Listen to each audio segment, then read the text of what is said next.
É no horizontal que eu provo no vertical. A Bíblia diz: como é que você diz que ama o Senhor se não ama o seu irmão, né? Nós temos que amar o nosso irmão com todos os defeitos que ele tem, porque nós também temos muitos defeitos. Quando nós olhamos o defeito do irmão, ele também olha os nossos. Então a igreja é uma comunidade de gente com defeitos, que está sendo melhorada ao passar do tempo, vai sendo melhorada, limpada, santificada, ajeitada, consertada, até chegar o dia que nós vamos se parecer com Cristo Jesus, que é a nossa referência maior. Amém? Louvado seja Deus. Hoje é Páscoa, irmãos. Para o mundo não, para o mundo é só daqui a uns 2 meses, mais ou menos, 1 mês. Para nós é Páscoa. 1 Coríntios capítulo 5, versículo 7 diz que Jesus é a nossa Páscoa. Quando nós fazemos esse ato de memorial, de celebração, nós estamos fazendo a Páscoa, que é Cristo morto e ressuscitado.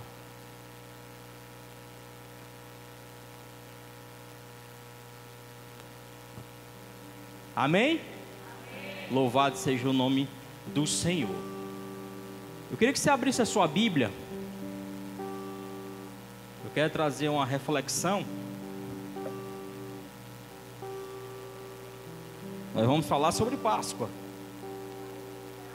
Êxodo capítulo 12.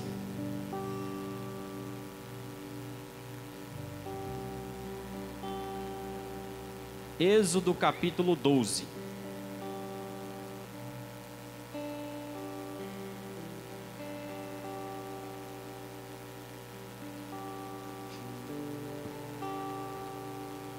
Eu espero os irmãos acharem, porque nós vamos trazer uma reflexão dentro do tema.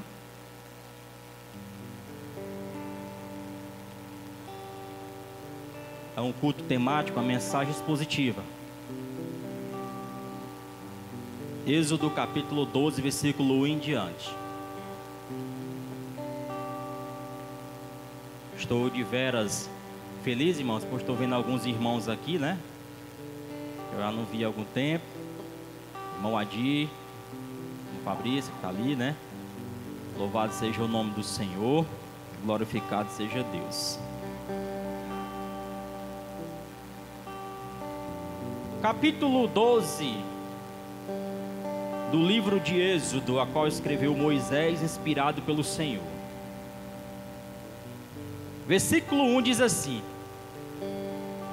E falou o Senhor a Moisés e a Arão na terra do Egito, dizendo: Este mesmo mês vos será o princípio dos meses, e vos será o princípio dos meses do ano. Deixe sua Bíblia aberta e olhe para cá. Para nós entendermos esse texto, nós temos que observar o contexto. Israel era um povo escravizado no Egito. 400 anos passaram-se lá. Clamavam a Deus. Na verdade, Israel nem tinha mais um momento de culto. Não existia um culto no povo de Deus, porque eles eram escravos. Eles não tinham nem o direito de cultuar a Deus. Com os anos passados, eles perderam até a noção de quem era o verdadeiro e único Deus. A não ser alguns que ainda lembravam do que seus pais diziam acerca do Deus de Abraão. Eles sempre tiveram na sua consciência que um dia, um Deus único dos seus pais viria até eles e levariam eles para a terra prometida. Só que esse dia estava demorando a chegar. Eles estavam na terra do Egito, uma terra que não era deles, uma terra que rejeitava eles, uma terra que escravizaram eles. Era um povo enorme. Era tanto judeu que eles eram maiores do que os próprios egípcios. Era como se no Brasil hoje tem 230 milhões de brasileiros registrados, existisse um povo de fora que não é brasileiro com 300 milhões dentro do Brasil. Essa é mais ou menos a comparação. Tinha mais judeus escravos no Egito do que o próprio egípcio. Mas aí aprove a Deus levantar um homem para tirar esse povo da escravidão. E além de libertar esse povo, Deus iria lhe dar uma terra que manava leite e mel. O problema não era nem tirar o povo da terra. O problema era tirar a terra do povo. O problema não era tirar o povo daqueles costumes. O problema era tirar os costumes de dentro do povo. Esse foi o grande problema. Porque se você observar no mapa do Egito para Canaã, 8 meses de viagem tinha dado certo. Mas levou quantos anos do Egito para Canaã? 40 anos. O povo no deserto rodando. Porque Deus, antes de levar o povo à terra abençoada e prometida, Deus primeiro trataria o caráter do povo, santificaria o povo, ensinaria o povo. Mas primeiro Deus, antes de tirar o povo de vez, Ele foi ensinar o povo quem era verdadeiramente Deus, como cultuar ao Senhor. O primeiro culto que houve lá em Israel foi aqui no capítulo 12. Aqui foi o primeiro culto. Eles não tinham mais a formalidade, o culto, as celebrações, não tinham. Então Deus vai dizer para eles, Arão e Moisés, diga ao povo que eu vou tirar com mão forte, mas primeiro eu quero que eles celebrem a Páscoa. E a Páscoa aqui não é coelho, não é chocolate, não é nada de folclore que a gente conhece. A Páscoa aqui é cordeiro morto e sangue derramado. Versículo 1, o versículo 2, Deus ele primeiro muda o calendário do povo. Isso é que eu acho interessante. Porque ele diz assim, a partir de hoje, esse mês será o primeiro mês de vocês. Os meses, os anos, as datas que vocês celebravam antes, que vocês estavam acostumados, acabou-se, mudou. A partir de agora, esse será o primeiro mês da vida de vocês. Sabe o que Deus está dizendo? Eu estou gerando um povo novo. Eu estou fazendo vocês nascerem novamente. Agora vocês não são mais um povo escravo. Vocês serão uma nação própria. Será o ano novo de vocês, que é chamado o ano Abib, o mês de Abib, que é o primeiro mês para os judeus. É diferente do nosso calendário. Deus está primeiramente trocando o calendário, está mudando a identidade, está fazendo um novo povo realmente nascer do zero, de escravos para livres, de homens escravizados para homens libertos do jugo do Egito. O povo não tinha nada lá no Egito, só trabalho duro e escravo. Versículo 3, observe bem comigo como é que Deus fala.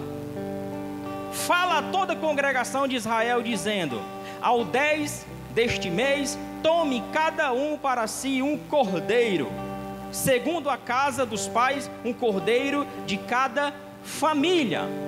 Primeira coisa que eu aprendo com eles: toda casa tem que ter cordeiro. Casa que não tem cordeiro está amaldiçoada. No Egito era assim, tinha que ter o cordeiro. Não existia casa de judeu sem cordeiro. Deus está dizendo, para cada família aí, um cordeiro. Aí a segunda coisa que eu aprendo, que o culto começa em casa. O culto, antes de estar aqui, tem que primeiro estar lá em casa. É com a família que o cordeiro tem que estar. É com a família que se primeiro celebra o culto a Deus. Aqui é uma grande família, mas primeiro começa em casa. Eles não se juntavam num ambiente fechado como nós aqui. Cada um era nas suas casas.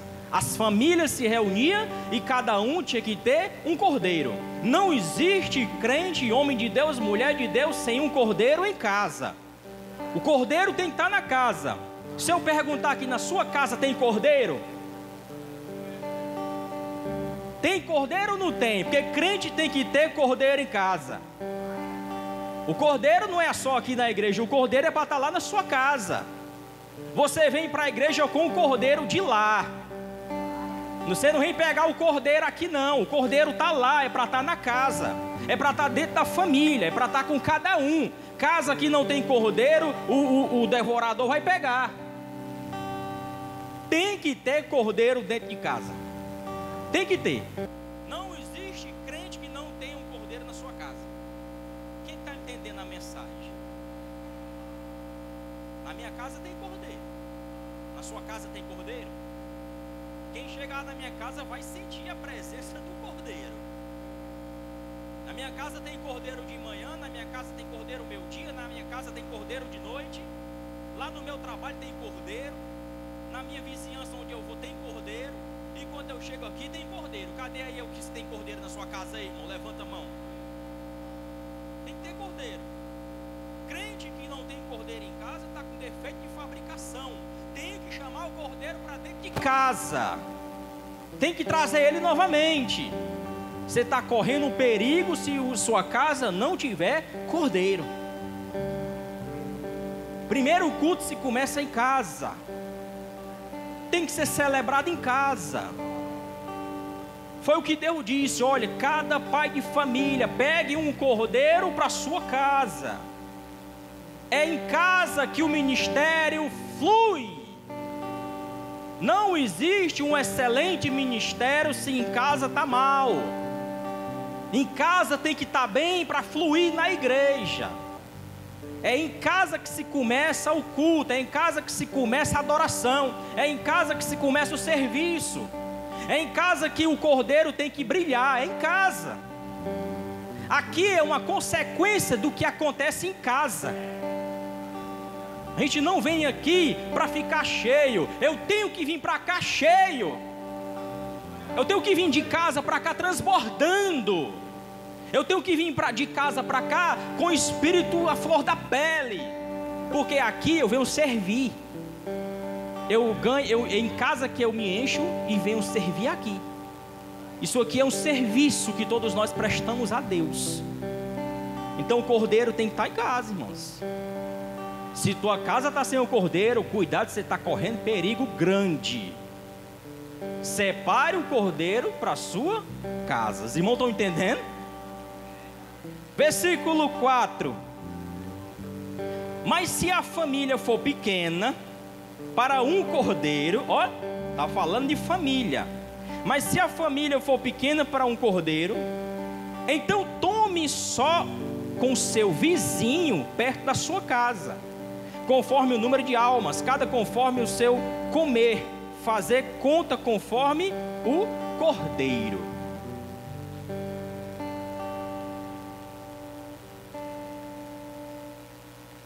Sabe o que é que Deus está falando aqui com Israel? Quem tem cordeiro sobrando, reparta com os vizinhos que não tem. Se eu perguntar aqui, na sua casa sobra cordeiro, você pode levantar a mão ou não? Irmão, lá em casa sobra cordeiro, viu? Lá em casa sobra cordeiro. Levanta a mão, só quem sobra cordeiro. Diga assim para o seu irmão: na sua casa sobra cordeiro? Agora diga assim: na minha casa tem sobrando. Na minha casa o cordeiro sobra. Na minha casa eu consigo dividir, compartilhar com os outros que não têm. Quem é aí que anda compartilhando o cordeiro que tem na sua casa? Cordeiro não foi feito para estar trancafiado, escondido. Eu sei que tem crente que esconde cordeiro dentro de casa. Crente não é para esconder cordeiro dentro de casa. Crente é para transbordar o cordeiro que tem na sua casa. Crente abençoado tem cordeiro de sobra. Dá para todo mundo. Dá para os vizinhos, dá para os familiares, dá para quem não tem. Nós fomos chamados para dividir cordeiro. Quem está entendendo o que eu estou falando, irmãos? Os irmãos são inteligentes. Cordeiro é para sobrar. Cordeiro não é para estar guardado. Deus nos chamou para separar um cordeiro e para esse cordeiro transbordar. Deus chegou para os judeus e disse: ó, pega aí um cordeiro, e se o cordeiro for muito, e ele é muito, quem acredita que o cordeiro é muito? Aleluia. Se o cordeiro for muito e a família for pequena, aí eu abro um detalhe aqui para você. A família menor que tinha Israel era de 10 pessoas. Porque judeu gosta de fazer menino. Eles tinham muitos. Sabe quanto é que os teólogos dizem que tinha uma base de numeração de judeus lá no Egito? 2,5 milhões de judeus a 3 milhões. Entre 2,5 milhões a 3 milhões de judeus tinha lá. E olha que eles eram escravos. E olha que ele não tinha a mordomia que nós temos. Imagina se eles tivessem o tanto que tinha aumentado ainda mais. Aí ele está dizendo assim, ó, mas a casa que for pequena para um só cordeiro, que divida com aquele que não tem. Porque o cordeiro sempre vai abastecer uma casa e ao redor dela. Porque a nossa casa tem que ter cordeiro e tem que transbordar cordeiro. Casa de crente tem que transbordar cordeiro. Eu conheço muito crente que esconde o cordeiro dentro de casa. Eu conheço muito cordeiro que esconde o cordeiro lá. Eu conheço muito crente que esconde cordeiro no trabalho, que esconde o cordeiro no colégio, que esconde o cordeiro na vizinhança. Só quem sabe que ele é crente é dentro da igreja. Quando chega em casa, ninguém sabe que ele é crente, porque ele vive camuflado. Às vezes tem duas aparências, veste duas roupas. Quem está entendendo o que eu estou falando, irmãos? Cordeiro do crente tem que transbordar, tem que ser compartilhado. É o maior orgulho do cristão, é dizer: eu sou crente lavado pelo sangue do cordeiro. Eu estou falando de cordeiro. A casa tem que ter cordeiro. Está aqui o cordeiro. Estou falando de toda a mensagem vai ser toda em volta do cordeiro. A família é pequena, chama mais para comer, tem mais, sobra, aqui sobra. Tem cordeiro abundante. Mostra o cordeiro que tem na tua casa para todo mundo saber que lá tem cordeiro sobrando. Mostra para todo mundo. Olha o versículo 5. O cordeiro ou cabrito será sem o quê? Mácula ou mancha. Traduzido para a área espiritual, pecado. Quem é o cordeiro aqui que nós estamos falando?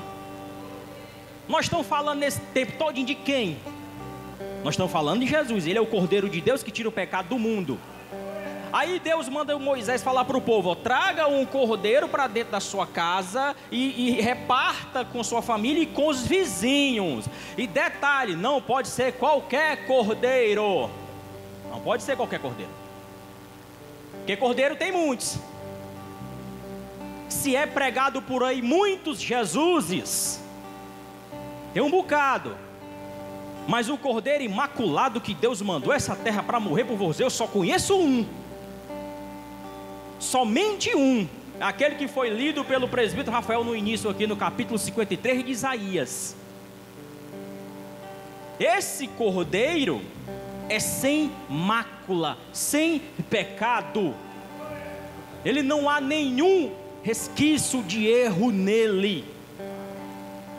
2 Coríntios capítulo 5, versículo 18 ao 21, vai dizer que Jesus nunca pecou, nunca se houve engano na sua boca, nunca se houve nenhum pensamento errado na sua mente. Aí alguém pode dizer: irmão Júnior, mas como pode, se ele era humano? Ele era divino, mas ele era humano, totalmente Deus, totalmente homem. Mas Jesus nunca pecou. O cordeiro que está na minha casa nunca pecou. É por isso que eu tenho a certeza da salvação, porque eu estou confiando num cordeiro que nunca pecou. A minha confiança não é no pastor Fábio, a minha confiança não é no meu pai, a minha confiança não é na minha mãe, a minha confiança não é nos irmãos, a minha confiança é no Cordeiro de Deus, que tira o pecado do mundo. Ele não pecou em nada, até no seu nascimento, isso que é mistério, até no seu nascimento, ele não herdou o pecado de sua mãe Maria.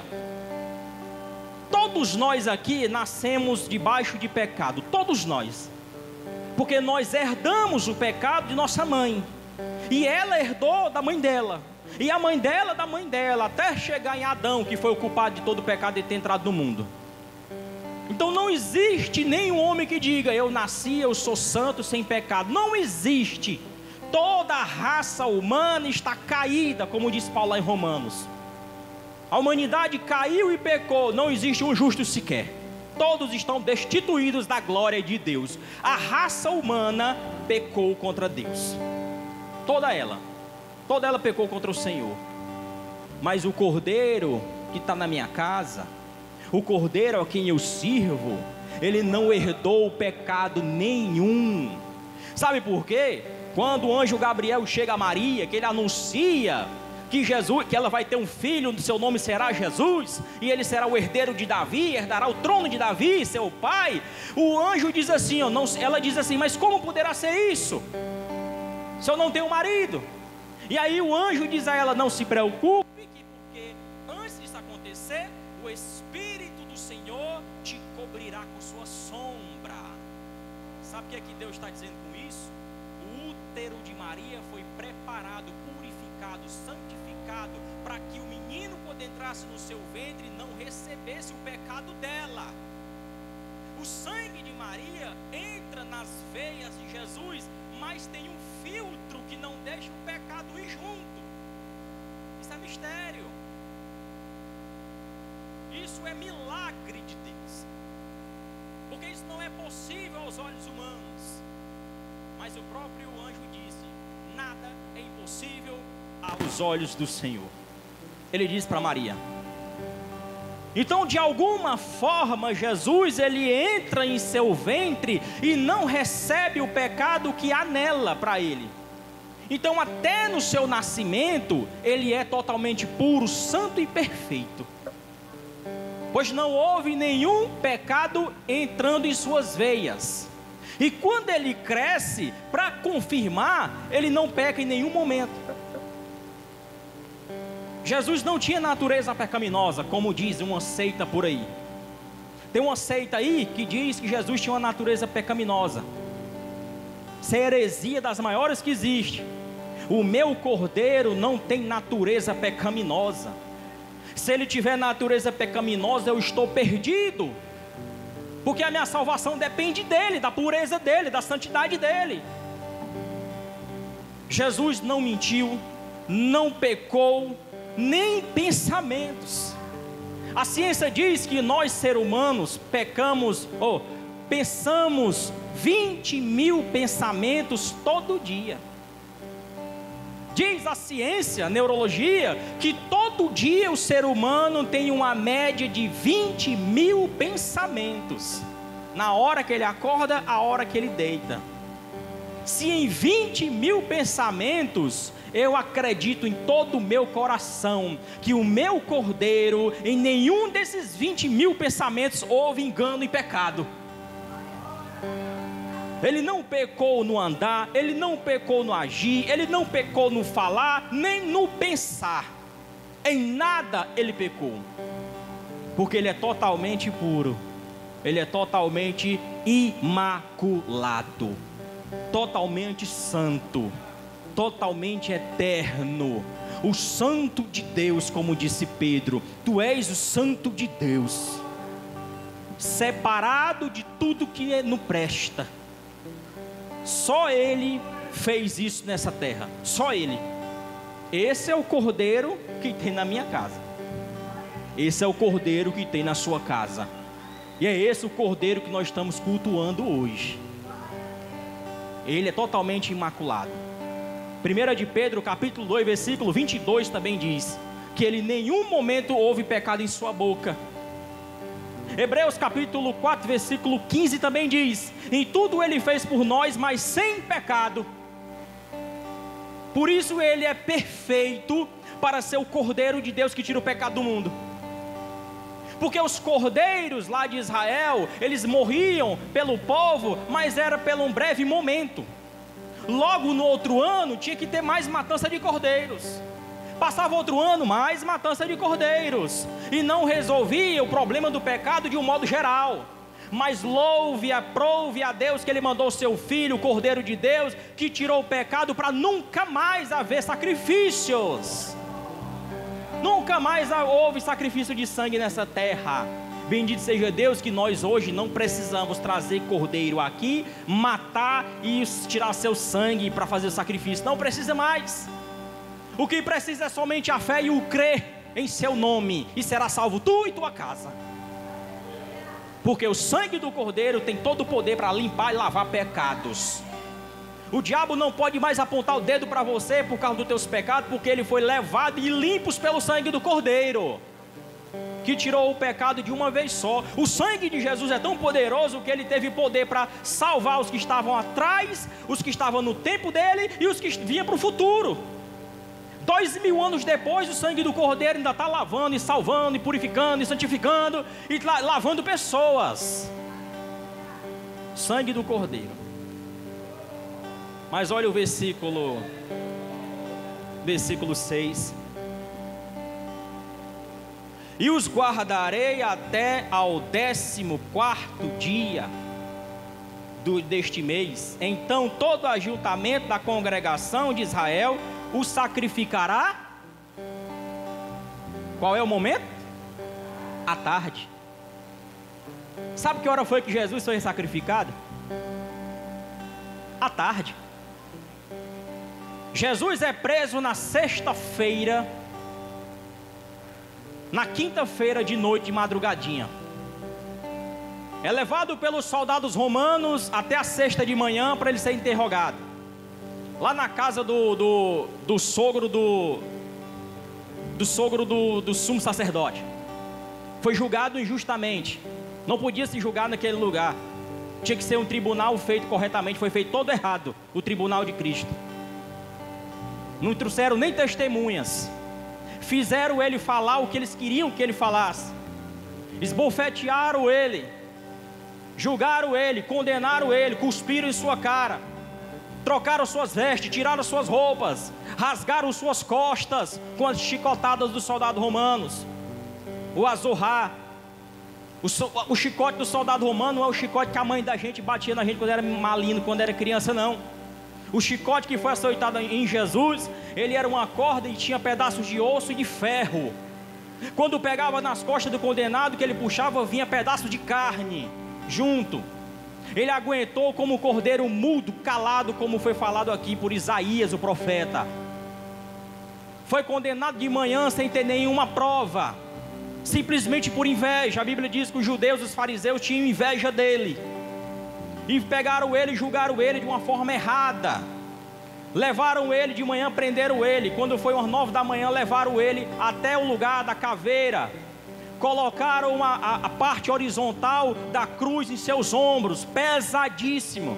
Ele já tinha levado 40 chibatadas, já tinha levado murros, já tinha levado açoites, já tinha sido humilhado, estava seminu, só tinha uma cueca nele, e olhe lá se tinha isso. Muitos teólogos, muitos estudiosos dizem que talvez ele teria nu.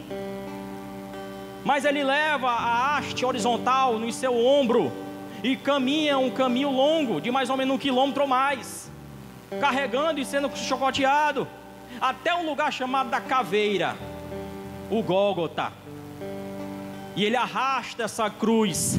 O mais interessante, irmãos, que ele não precisava. Ele não precisava ter levado isso. Ele era o Filho de Deus. Ele era adorado pelos anjos e serafins e arcanjos e querubins de toda a arte celestial. Ele é adorado pelas constelações do universo. Todas as estrelas louvam o nome dele. Tudo que há de mais bonito na terra foi feito pelas suas mãos. Toda a constelação, todo o universo, toda a terra, as águas, a natureza, você foi feito por ele. Ele não precisava disso. Mas ele aceitou. Ele disse: eu vou, porque se é assim, o preço da salvação, o cálice da ira do Pai, eu bebo. E ele decidiu beber. A Bíblia diz que ele sai levando o pedaço da cruz em seus ombros. E ele chega lá em cima no Gólgota. E ele é preso na haste vertical. Coloca-se pregos maior do que esse microfone. Os pregos em suas mãos e em seus pés. Você já cortou o seu dedinho do pé? Você já arrancou o chaboco do dedo?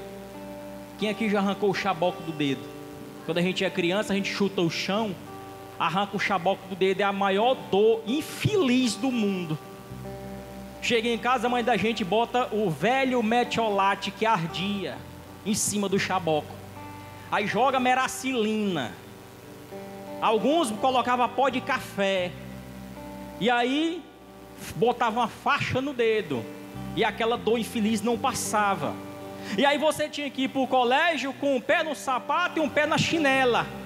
Porque antigamente os colégios tinham ordem. E aluno tinha que ir para o colégio, seja de que for. Eu fui muito para o colégio com um pé no sapato e um pé na chinela, porque eu arrancava meu chaboco jogando de bola. Chegava no colégio, na hora da merenda, da sopinha de letrinhas com suco tangue em indaiá, e aí vinha um menino e pisava em cima do meu chaboco. A dor era duplicada, porque estava em fase de curamento. Era pior, eu chorava mais ainda. Jesus suportou um prego maior do que esse microfone, atravessado no osso do peito do pé, atravessando até o calcanhar, cravando na cruz e rebatido a ponta por trás. E todo o tempo sendo humilhado. Tu não és rei? Tu não é um rei? Cadê tua coroa? Cadê o bichão que tu é agora? Ah, ele é rei? Pega lá os espinhos. Pegaram o graveto de espinhos, fizeram uma coroa provisória, enfiaram na sua cabeça. Não foi colocada assim não, foi entrado em sua testa. O seu couro da cabeça ficou preso, os espinhos dentro, entre o couro e o osso. O espinho era do tamanho de um dedo. Os espinhos que cravaram a testa do Senhor. E nada ele fez. Eu imagino os anjos de Deus olhando, meu Deus do céu, vontade de puxar uma espada flamejante e matar tudinho. Vai, Senhor, dá a ordem que nós desce, dá a ordem que nós desce. E o Senhor: vocês não entendem dos meus planos. Se o meu filho não fizer isso, a irmã Ivone não será salva. Se meu filho não fizer isso, o pastor Fábio não será salvo. Se o meu filho não fizer isso, o irmão Rafael não pode ter uma chance de se reconciliar com o Senhor. Ou ele faz isso, ou toda a raça está perdida. E o filho: sim, pai, eu vou, eu aguento. Eu nunca senti dor física. Eu nunca senti oxigênio, porque eu sou Deus. Era como Jesus falando: eu nunca fui caluniado nos céus. Eu nunca fui esbofeteado por ninguém. Mas aqui eu aguento. Pelo diácono Andrade eu aguento. Eu aguento. Eu aguento. Pela irmã de Léo eu aguento. Pelo presbítero Cassiano eu aguento. Pelo Alisson eu suporto qualquer coisa. Quando ele fala: Senhor, se possível, passa de mim esse cálice, mas seja feito conforme a tua vontade. Aquele cálice, ele me viu, eu estava lá naquele cálice. Ou ele toma aquele cálice, ou eu estou perdido. Porque eu nasci destinado ao inferno. Você nasceu destinado ao inferno, porque a raça humana caiu. A raça humana não prestava para nada. Mas louvado seja Deus que ele pegou o cálice e disse: eu vou beber, eu bebo. A ira do Pai contra eles eu vou receber sobre mim. Isaías, ele falou, Isaías disse que aprove a Deus, desejo de Deus Pai, moê-lo, o Filho. Foi desejo de Deus. Deus quis moer seu Filho. Quando ele estava lá no jardim de Getsêmani, sabe o que é que significa Getsêmani? Lugar da prensa. Porque era lá que tirava as oliveiras para prensar e tirar o óleo. Era dali que ele tirava o óleo da oliveira, era prensado. Jesus foi para o Getsêmani para ser prensado por Deus. E a prensa foi tão violenta naquela quinta-feira à noite, que saiu de seu corpo sangue. Ele não cuspiu sangue, saiu do seu corpo inteiro, pelos poros, estourou as veias e derramou sangue.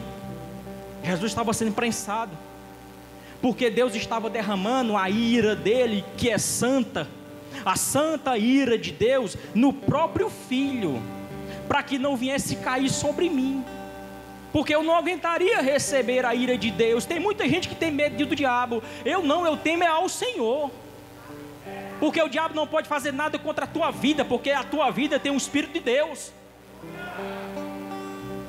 A ira de Deus cai sobre o Filho, para que não caísse sobre você. E aí, por qualquer besteira, a gente quer negar a fé, porque alguém não nos deu a paz do Senhor. Não vou para a igreja domingo, porque o irmão olhou torto para mim, eu não vou mais ser crente. Está chegando o carnaval, vou dar uma desviada, depois eu volto. Cadê o cordeiro, irmão, na tua casa? Tem cordeiro não lá? Festa junina está chegando aí, eu vou dar uns pulinhos. Hoje eu sonhei que estava em Moscou dançando pagode russo. Se converta, irmão. Hoje eu sonhei com o Espírito Santo. Eu sonho em morar no céu, é em dançar com Ele. Não é diabo de pagode russo. Nós temos que sonhar com o Senhor, é com Ele. O cordeiro que está lá em casa me faz lembrar. Quando eu quero pecar, o cordeiro está lá em casa. Aí eu olho para o cordeiro, não posso, não devo, não faço, não quero. Jesus, ele vai até lá na caveira, e lá ele é posto e exposto para todo mundo ver, de 9 da manhã a 3 da tarde. Está aqui, foi dito aqui, ó, que o cordeiro é sacrificado à tarde.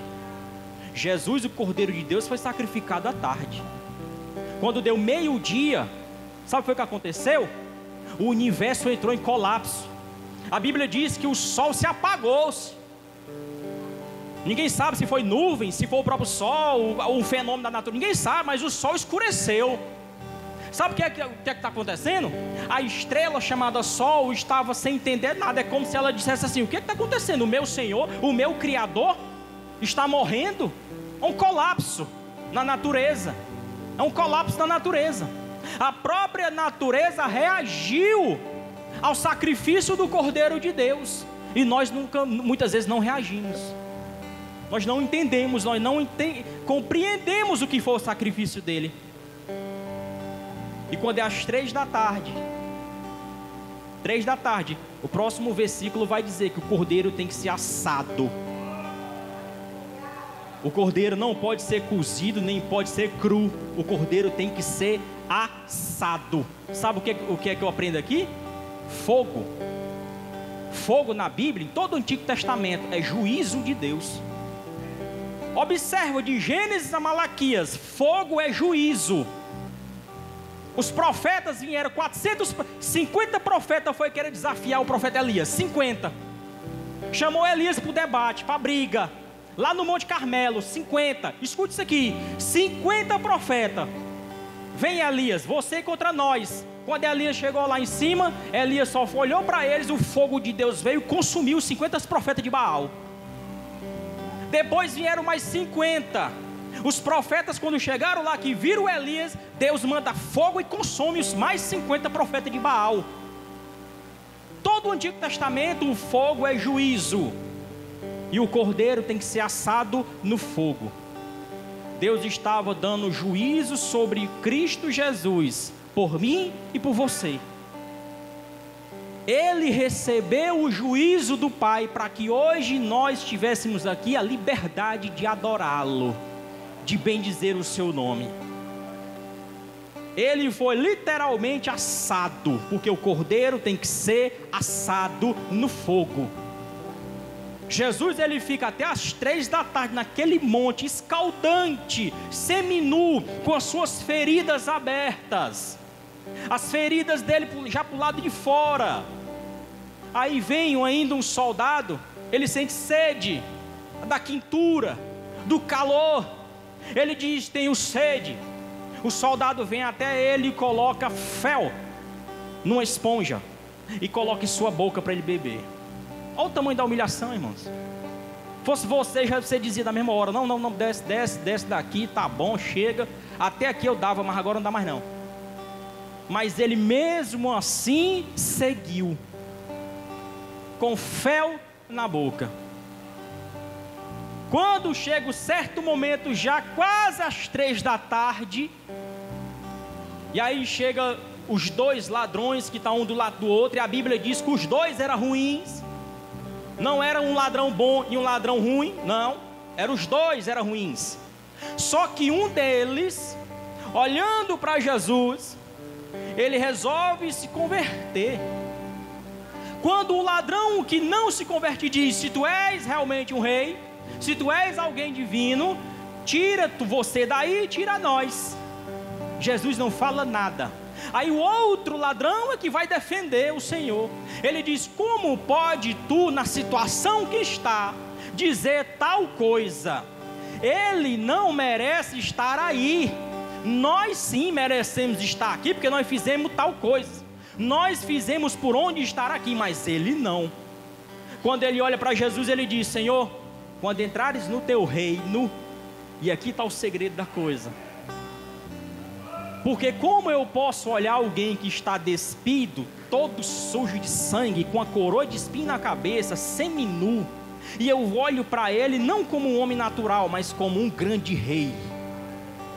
Como esse homem teve essa visão? Quando entrares no teu reino, eu acredito que tu és um rei.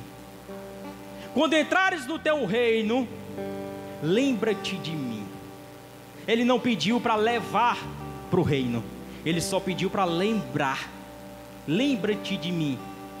Nesse momento eu acredito que Jesus deve ter pensado: valeu a pena tudo que eu fiz. Todo o meu sacrifício, tudo que eu fiz era para isso aqui. Era para alguém se arrepender dos seus pecados e reconhecer o reinado que há em mim, e reconhecer o senhorio que há em mim. Ei, filho, se preocupa não, que hoje mesmo eu te levarei para o meu paraíso. Louvado seja o nome do Senhor. É hoje, não é no futuro. Assim que você morrer aí, eu te levarei. Você vai ter que cumprir a sentença, porque você merece estar aí. Vai ter que morrer. Mas quando morrer, não se preocupe, que a tua alma está garantida. Eu levarei ela para o reino da onde eu vim. Eu levarei.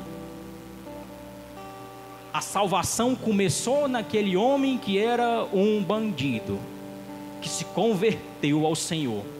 O primeiro a entrar no reino dos céus. Posso ler o versículo seguinte? Posso ler o versículo 7? Tomarão o sangue e o passarão em ambas as ombreiras, e naquela verga da porta da casa em que comerem. E naquela noite comerão a carne assada no fogo, com pães sem fermento, e ervas amargosas a comerão. Deus está dizendo para o povo assim, ó: não tem um cordeiro que está na tua casa?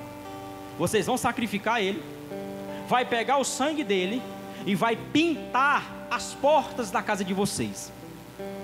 Por quê? Porque à meia-noite eu descerei ao próprio Egito com juízo e vou matar todos os primogênitos dessa nação, dos homens aos animais. Primogênito é o primeiro nascido, homem. Eu vou matar todos eles com juízo. Agora vocês façam o que eu estou dizendo: peguem o sangue do cordeiro e pinte vossas casas, porque na hora que eu passar, se eu ver uma casa que está pintado com o sangue do cordeiro, eu passo por cima. E aí vem o nome Páscoa. A palavra Páscoa é isso, é passar por cima. O Senhor não nos mata porque o sangue do Cordeiro está sobre nós. Quando o Espírito de juízo vem até nós, ele vê o sangue do Cordeiro, aí ele, Páscoa, ele passa por cima. Porque na hora que ele pinta e o Espírito do Senhor vem à meia-noite, ele sai passeando pelo Egito, aí ele olha, eu vou matar aqui. Aí quando ele chega tem o sangue do Cordeiro pintado nas portas, ele passa por cima. Lá naquela casa, deixa eu ver se tem o sangue do Cordeiro. Aí ele olha, tem o sangue do Cordeiro. Aí ele passa por cima, deixa eu ver se naquela casa tem o sangue do Cordeiro. Também tem o sangue do Cordeiro. E aí ele passa por cima, deixa eu ver quem aí tem o sangue do Cordeiro em suas casas. Aleluia! Sangue do Cordeiro está sobre nossa casa. Que não tem sangue de Cordeiro está correndo perigo. Casa que não tem Cordeiro e não tem o sangue do Cordeiro está em perigo. Aí perigo. Aí Deus vai lá nos egípcios. Vou na casa de cada um. Quando ele chega na casa dos egípcios, cadê o sangue? Nem tem cordeiro, nem tem sangue. E aí Deus sai matando os filhos de cada família, inclusive a do faraó. O filho do faraó Ramsés foi morto por Deus porque não tinha o sangue do cordeiro. Quer dizer, irmão Júnior, que se tivesse o sangue do cordeiro lá no faraó, ele tinha sido salvo? Tinha, porque o que salva é o sangue do cordeiro. Se faraó se converte a Deus e pinta sua porta, seu filho estaria vivo. E detalhe, se tivesse um judeu sem a sua casa pintada, o seu filho também morreria. Porque não adianta só dizer que é crente, tem que ter o sangue do cordeiro pintado. É muito fácil dizer que sou crente, sou evangélico, eu fui batizado, eu tomo santa ceia, mas o sangue do cordeiro está realmente na tua casa? Porque se houve algum judeu desapercebido que não pintou a sua casa com o sangue do cordeiro, seu filho morreu, mesmo sendo judeu. Mesmo sendo judeu. Porque Deus não olha para quem diz que é. Deus olha para quem tem o sangue do cordeiro, é para quem é de fato. E só sabe quem é de fato você e o Criador. É quando sai por aquelas portas que você mostra quem realmente você é. Se você é digno de estar aqui hoje para tomar do pão e do vinho. Eu não tenho como saber. Examine-se o homem a si mesmo. Eu me examino, eu não examino você. Deus me livre tal coisa de examinar a sua vida sobre isso. Deus me livre. Eu examino a minha vida, você examina a sua, o outro examina o seu. Cada um examine-se a si mesmo e tome. E faça parte do banquete. E se um egípcio se converte? O egípcio olha a mensagem do cordeiro, olha a mensagem ali da salvação e diz: eu também quero fazer parte disso. Deus está de portas abertas para receber quem for, até o pior dos egípcios. Quem está me entendendo? Até o pior dos egípcios, Deus está de braços abertos para receber. Talvez algum egípcio ou outro aceitou a mensagem do cordeiro lá e disse: na minha casa eu vou pintar com esse sangue também, eu quero fazer parte disso aí também. Eu não quero mais viver aqui no mundo do Egito, do pecado. O Egito simboliza pecado. Eu não quero mais ser subordinado a Faraó. Eu quero ser subordinado ao Deus de Moisés, o grande eu sou. Moisés, por favor, também quero um cordeiro, quero que pinte minha casa. À meia-noite o Espírito de Deus passou lá e viu na casa do egípcio o sangue do cordeiro. O Espírito fez o quê? Passou por cima. Páscoa. O que vale, irmãos, não é o que se diz ser, é o que de fato é. É o que você é de fato na sua vida cotidiana. É isso que na verdade é o que vale. O sangue do cordeiro tem que estar sobre a sua vida. Porque se ele não tiver, irmãos, você está correndo perigo. Você está correndo um grande perigo. Grande perigo. Aí a Bíblia diz que o Espírito do Senhor, o Espírito de juízo, passa em todo o Egito e mata todos os filhos dos egípcios, porque eles não pintaram, eles não tinham sangue do cordeiro. Só nesse momento o faraó permite que os judeus vão embora, só nesse momento, porque Deus deu juízo a todos os deuses do Egito. Todos os deuses do Egito, Deus pegou de um por um. Deus deu juízo a todos eles, inclusive ao próprio faraó, e matou o único filho que faraó tinha, para Deus dar juízo. Por quê? Porque brincou com o povo do Senhor. Ninguém brinca com o povo de Deus, ninguém zomba do povo de Deus, ninguém faz o que quer com o povo de Deus. Com aqueles que são lavados pelo sangue do Cordeiro, Satanás não pode pegar nem tocar na sua vida, porque quando ele chega até você, tem o sangue do Cordeiro em você, porque você tem Cordeiro e você tem sangue. E o início da mensagem foi: na casa do crente tem que ter Cordeiro e tem que ter sangue. Sem sangue é impossível ter remissões de pecado, está lá em Hebreus isso. Sem derramamento de sangue é impossível haver salvação. E Jesus naquela cruz, quando ele fala a última frase dele, ele diz: Pai, está consumado. Jesus está dizendo: eu cumpri tudo. Agora é possível Samira ir morar no céu. Agora é possível a minha tia Eliane morar no céu. Agora é possível a Clarinha ir morar no céu.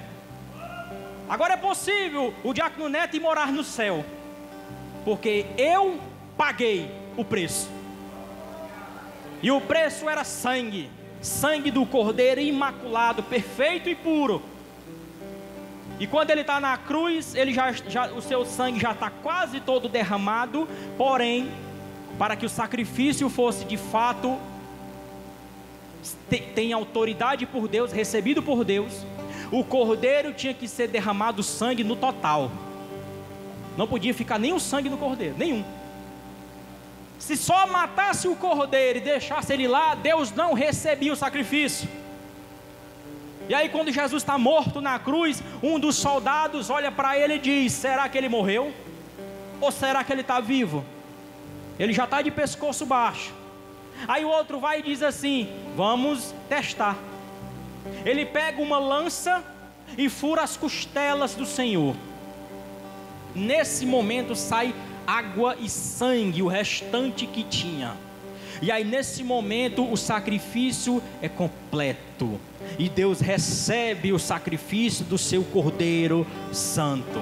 É derramado todo o sangue de Cristo na terra, por mim, por você, pelos nossos filhos, pelos nossos netos, pelos nossos pais, pelo futuro da humanidade. Sacrifício de Jesus. Quando o sangue dele desce naquela cruz que toca o chão, a Bíblia vai dizer que o véu que tinha no santuário, que era um véu que tinha mais ou menos 5 centímetros de largura, era isso aqui, a largura. Eu não estou falando do comprimento nem da altura, a largura do véu, que se você pegar 50 homens de um lado, 50 homens de outro lado e tentar rasgar, não consegue, porque é igual pedra. Mas a Bíblia diz que sozinho, do nada, ele foi rasgado do alto a baixo. Foi de Deus para o homem. Ele se rasgou sozinho, o véu do templo, o templo de Salomão.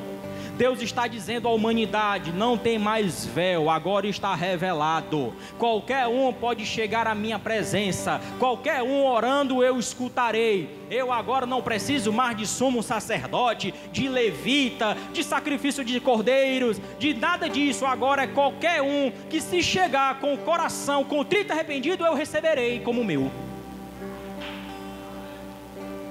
E a Bíblia diz que as pedras se fenderam ao meio, elas partiram, quebraram-se.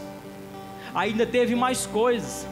Mortos nas tumbas foram ressuscitados e saíram andando em Jerusalém, por causa da morte do Cordeiro, o poder que teve a morte do Cordeiro.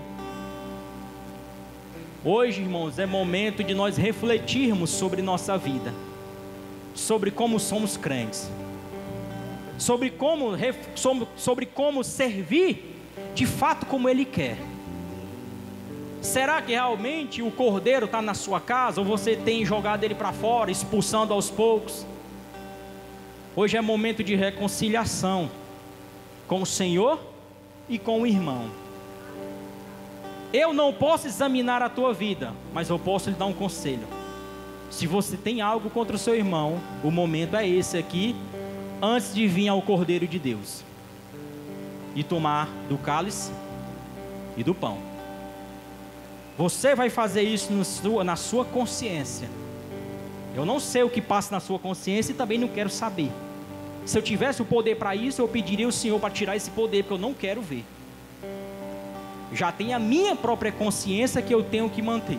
Já é difícil, porque ser crente não é fácil. Ser crente lavado não é fácil. Porque quem dizer que é fácil está mentindo que é difícil. Mas não é porque é difícil, não seja impossível. É possível sim. E eu estou esperando ele voltar. Mas agora, quando ele voltar, não vai ser mais o cordeiro. Vai ser o grande leão da tribo de Judá. Ele vem sobre as nuvens, tocará a trombeta de Deus. E quem está lavado pelo sangue do cordeiro, subirá até ela. E então terá um encontro com ele.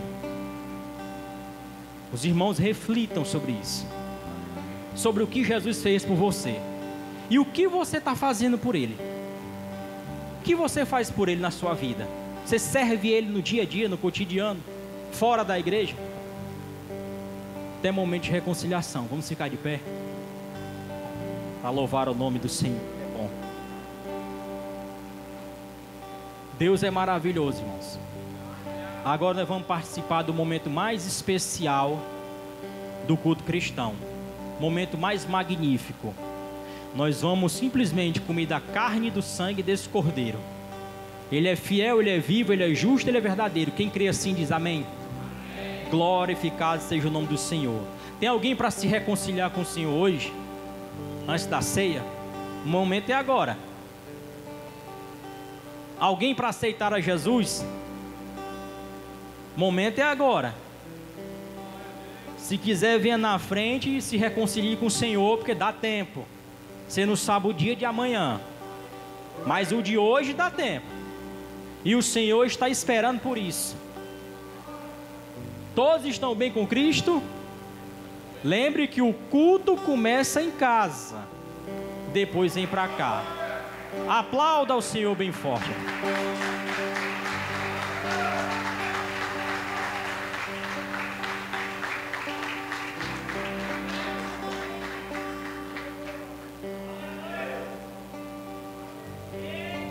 Entenderam a mensagem, ó. Entenderam a mensagem. Isso é o que o crente pode fazer por ele. Tem mais alguém que quer se reconciliar com o Senhor? Aplauda ao Senhor. Outro.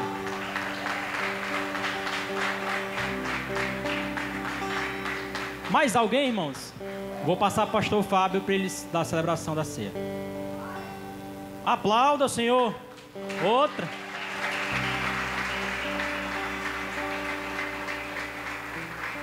Só quem ganha é o céu e nós. A igreja que ganha, a igreja é vitoriosa, ela é amada, ela é purificada, ela é vitoriosa. As portas do inferno não têm poder sobre a igreja. Nós somos igreja. Aqui o irmão Adi, a irmã Fabrício, a irmã Rosimeire e a irmã Ivone. 4 pessoas para se reconciliar com o Senhor. Mais outra, aplauda ao Senhor bem forte, porque Ele é bom. Não tenha vergonha, irmãos, não tenha vergonha. Ele é bom. Quem está fazendo isso só está ganhando, não está perdendo nada. E quem tem a mente de Cristo se alegra com isso aqui. Não fica pensando, por que ele está lá? Não, quem tem a mente de Cristo diz, mais um para a glória de Deus. Aleluia. Mais alguém para me entregar? Aleluia, louvado seja o nome do Senhor. Todos eram crentes, o Adi era crente, a irmã Fabrícia era crente, todos eles eram crentes. Estão se reconciliando com Deus, estão se reconciliando com o Senhor. Então vamos orar, porque Ele é bom. Pastor Fábio. Aleluia. Bendito seja Deus.